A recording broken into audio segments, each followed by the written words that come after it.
Hey guys, Apox Fox here. Ghost of Tsushima is a game that I wanted to talk about for a very long time, but I just never got around to it. It's surprising because this game came out right around the same time I started making reviews on my channel, but I guess part of me felt like I couldn't add anything new that hadn't already been said about 100 times. Recently, my stepdad got a PlayStation and he asked me what would be the perfect first game to play on it, and Ghost of Tsushima felt like a no-brainer. After that, I decided to replay the entire game myself, and I totally forgot how much a breath of fresh air this game is. Single-player open-world games have a sort of formula these days. Go to this waypoint, kill these guys, fight a boss, rinse and repeat. But Ghost of Tsushima feels like it broke free from those chains and created something entirely fresh, completely overhauling some of the staples that we expect in open-world games. So you know what? It would be a disservice not to talk about this game, so I hope you enjoy my review for Ghost of Tsushima.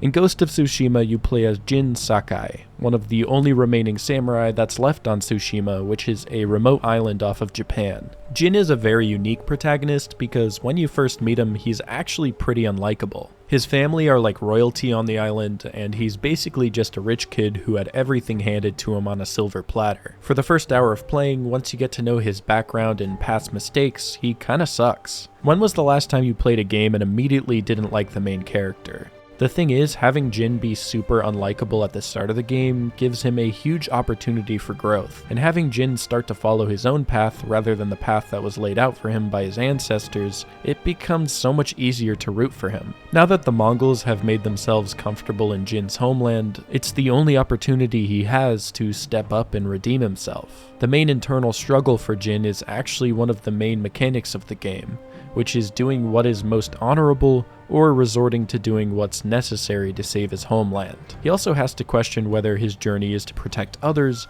or if he's just taking revenge for himself. It's never black and white, and that's exactly what makes Jin such an interesting character. Every time he kills without honor, he gets closer to avenging his people, but at the same time, a part of the old Jin Sakai dies. Watching him tear away the beliefs that he's been holding on to his whole life to become something more is incredibly moving, and it's his dark and vengeful side that allows him to have a much bigger impact. In order for Jin to be the samurai he was always meant to be, first he needs to become the ghost. Which leads me to the gameplay side of the honor mechanic. Before any fight in Ghost of Tsushima, you have the choice to approach it head-on in up-close duels, or sneak in through the back and take the enemy without them even knowing you're there. There was never a point in this game that made me stick to one option over the other. Up-close combat is a lot of fun. It's really simple to pick up with light and strong attacks, the usual stuff you would expect like parrying and dodging, but I think once you start upgrading yourself and adding more and more abilities to your tool belt, the combat gets more and more fun. Sometimes I look at the skill tree in other games and roll my eyes at how lazy it is. Spending points to upgrade your defense and strength is pretty boring.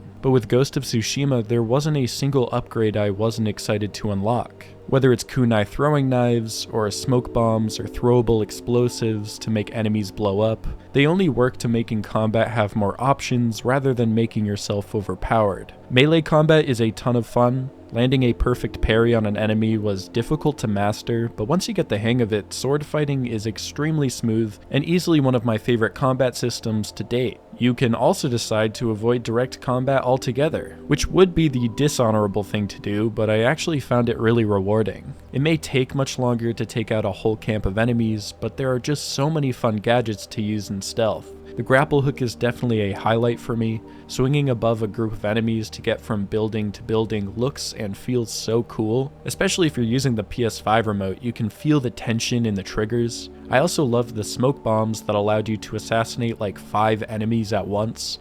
And although there are tons of tools to keep track of, switching between them is incredibly easy. I would say that the combat is my favorite part of this game because I constantly was searching for fights to get myself into, but the journey to those fights might actually top them. Ghost of Tsushima has one of my favorite open worlds ever. First of all, it looks beautiful. It's always worth it to scale a mountain just for that insane view at the end. There were times where I would just stop everything I'm doing to take in the view, and probably the biggest reason I didn't do this in other games is because of the obnoxious UI and minimaps.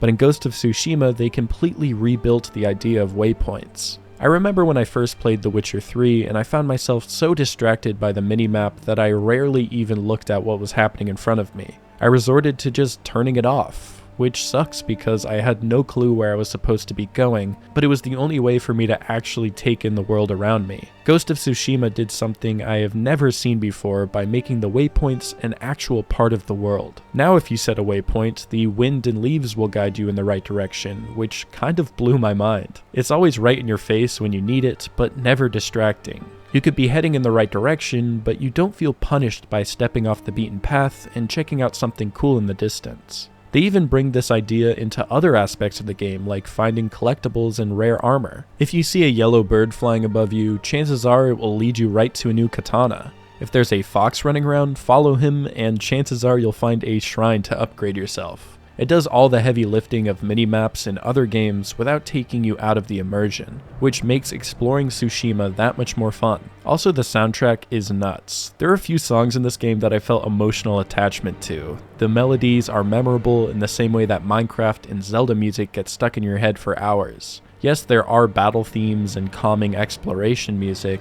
but a lot of it feels like it could be used in so many different situations, which is why it works so well in an open world game.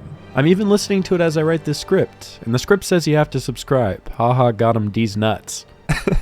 That's so dumb. Now, easily the most forgettable part of Ghost of Tsushima is the multiplayer mode. Not to say it's bad, I actually think it's pretty fun, but I think everyone forgot it even happened.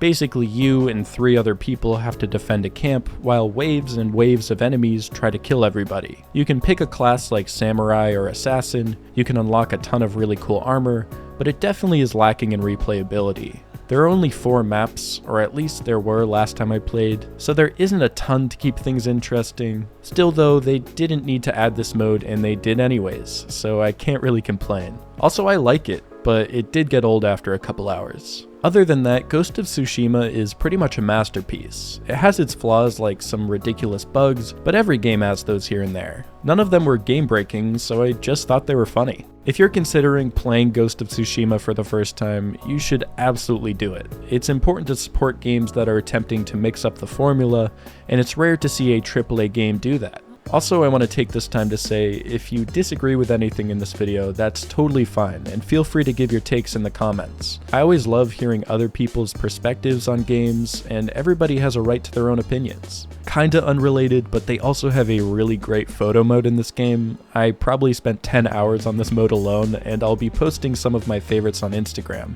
So make sure to check those out. We also have a subreddit now. It's r/ApoxFox, so feel free to post anything there like memes or game suggestions for future videos. I'm pretty much ApoxFox on everything, so follow me on stuff, I guess.